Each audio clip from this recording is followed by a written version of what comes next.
দিয়ে মানুষের অধিকার জাগ্রত করার জন্য আজকে ছাত্ররা যে প্রাণ দিয়েছে, আমি তাদেরকে স্মরণ করছি।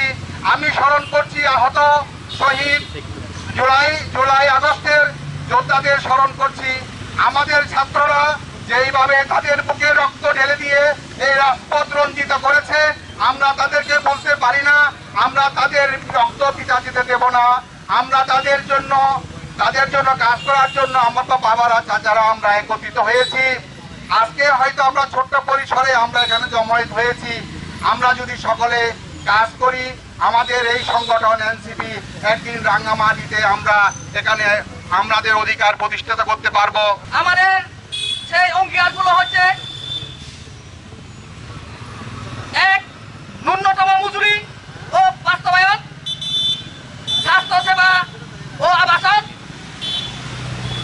3. নারী শ্রমিকদের অধিকার রক্ষা, 4. আপাতস্থায়ী শ্রমিকদের স্বীকৃতি, 5. শ্রমিকদের সন্তানের শিক্ষা, দমন নীতি ও শ্রমিক নিপীড়নের বিরুদ্ধে অবস্থান। শ্রমজীবীর মর্যাদায় প্রতিষ্ঠায় আমাদের রাজনীতির মূলনীতি।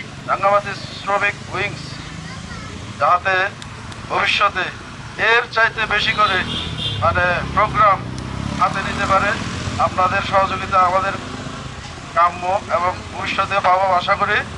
আমি আর বেশি বলতে চাই না, আমার বক্তব্য এখানে সমাপ্ত করে দিলাম।